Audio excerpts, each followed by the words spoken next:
latest from Rema and Selena Gomez. It's called Calm Down on the Quad Cities' #1 music station. This is B100.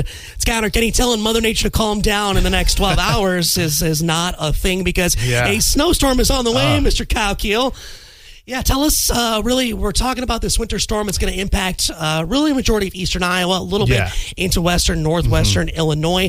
Currently, as it stands, counties like Rock Island, Scott, Clinton counties under winter weather advisories. More off to the west, northwest of us, counties like Johnson and Lynn under winter storm warnings.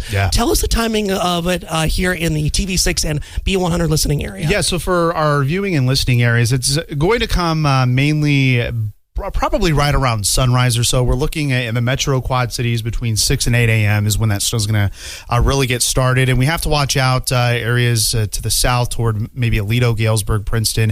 There might be a little sleet and freezing rain mixed in as well, so that could add to some of the impacts there. But really, once that snow gets going, it's really going to pick up in intensity probably toward 10, 11, 12 o'clock. So that midday rush hour type time frame, that's going to be where we get the bulk of our heaviest snow. And we also have to talk about the wind, too. That wind is going to be pretty gusty right off the bat, anywhere from 25 to 35 mile per hour wind gusts. So rural areas, watch out for blowing and drifting snow, reduce visibility.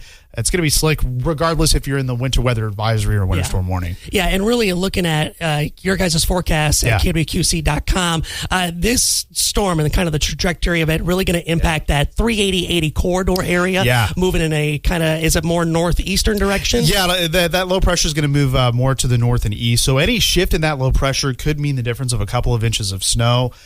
Which is what we say every time we're tracking these winter storms, which is why we don't really go 3 days out like, hey, you're going to see 6 inches of snow in Moline, and in Galena, you're going to see 3 inches of snow, because any shift in that track, which we have seen, can mean the difference of a few inches of snow. Yeah, the last time Kevin Phelps was in here, I asked him the question of, does it irritate you a little bit when, like, the National Weather Service in Des Moines is like, hey, 87 inches of snow in 14 days?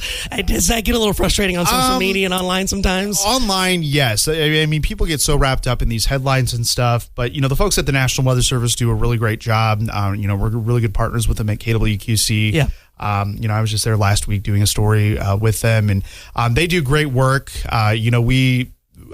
We use the National Weather Service as a tool. They issue the warnings, but we issue our own forecast, and it might not always line up exactly with them. Not saying they're wrong and we're right or vice versa, but we use them as a good tool to communicate.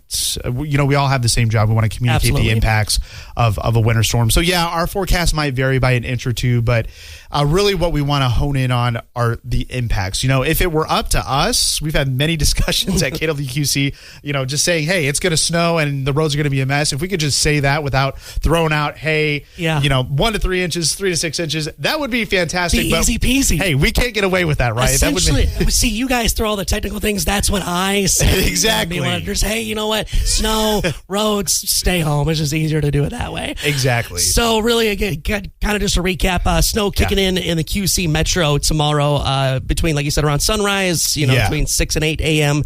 essentially, right?